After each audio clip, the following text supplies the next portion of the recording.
Hi, everybody. Al Bernstein here with another one of my quick hits. And I'm excited about this one because this is the beginning of a series of quick hits that we're going to be doing that we're going to call flashbacks. And in each of these, I'm going to take a fight, a broadcast, or an incident or a situation that I'm looking back on that I think you'll get a kick out of hearing some of my inside stories on. The first one we're going to do in this series involves a fight on February 24th, 1989, in which Roberto Duran took on Duran-Barkley for the Middleweight Championship of the world in Atlantic City. It was a memorable night, an amazing evening of boxing, and many things made this evening special. The first for me was the fact that I was doing play-by-play, and next to me was a man I consider to be the greatest boxing analyst of all time, the great Gil Clancy, who, of course, was a fantastic trainer and was a terrific broadcaster. He was savant-like in the way he did fights. And in the course of my career, because I was able to slide over and do play-by-play, and even though I started as an analyst, I worked with Gil doing play-by-play on about 6 or 7 occasions for different pay-per-view fights.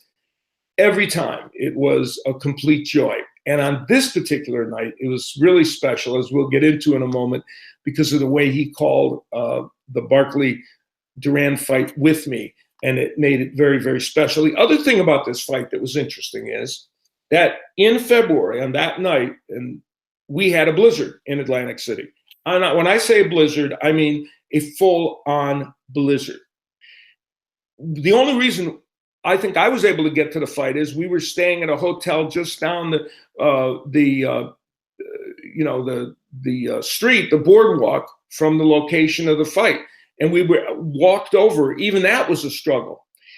With these conditions, we were pretty sure that the place might be half full, maybe a quarter full.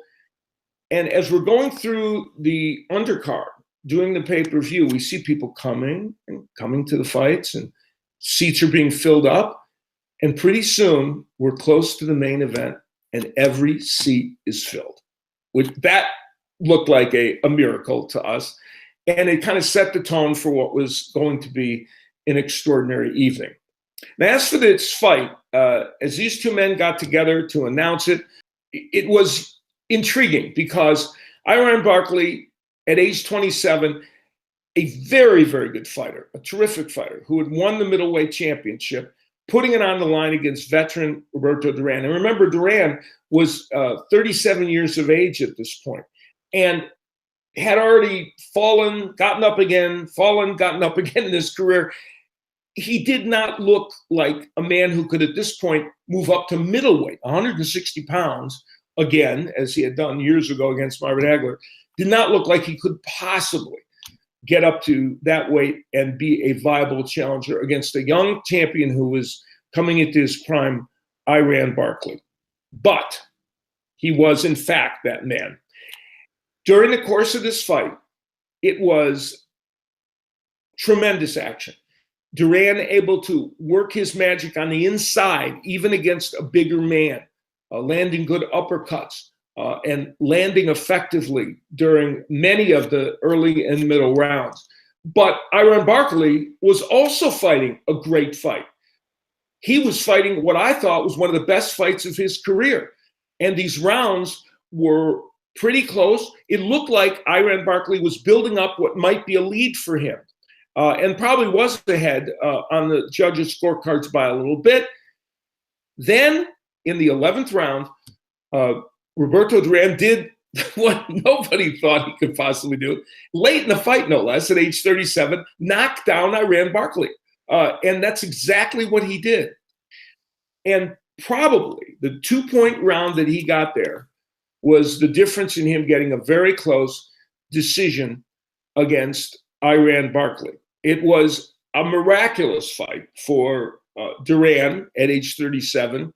And ironically, as I say, it came against Duran-Barkley, who fought a brilliant fight. I have to say that, and I did actually mildly disagree with my broadcast partner, Gil Clancy, because he thought Duran deserved to win the fight. I actually thought Duran-Barkley should have won the decision. Either way, it was a remarkable fight. And I mentioned Gil Clancy earlier. Throughout this fight, more so than almost any other broadcast I've worked, where I've worked with a color commentator and I was doing play-by-play, almost everything Gil said, if you go back and look at this fight on YouTube, and I've looked at it over a dozen times, Gil would make comments that would come true 40 seconds later, more so than he even normally did, including the idea that Duran might score a knockdown. It was an extraordinary evening. It remains, for me, one of the best broadcasts I've ever been involved in, and one of the best fights. It was a seminal moment in both Duran and Barkley's career. Duran-Barkley would still go on to have major fights and win, but this broke up the momentum for him. Losing this fight, it broke up the momentum for Duran-Barkley of moving forward and being the dominant person in the, as a middleweight. And I think had he won that fight, which was his reckoning, he would have had a great scalp to, of a legend to hang up, and it would have pushed him forward.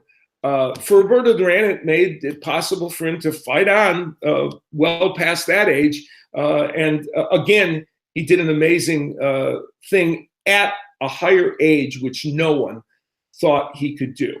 And that evening, the circumstances surrounding it were pretty amazing. And the one final side note to this is the fact that when the decision was ready to be announced, Michael Buffer's microphone didn't work. They couldn't get the sound to work for his microphone, try as they might. Michael Buffer had to scream out the scores, and it was a smaller venue at in the convention center there, so he could kind of almost be heard. He had to scream out the scores of the fight. So, which I thought, when you look back at this event in total, something like that almost makes sense, because it was a night of the improbable. The improbable happened with Duran's ultimate victory, and boxing fans got a great fight. One of the great fights of the 1980s. And for the four kings, for Hagler and Leonard, Duran, and Tommy Hearns, this was the last of the fights that the big four, the four kings, were in. That was a great, great fight. So it kind of bookended the 1980s. And I always think to myself, this was the final great moment of that particular decade.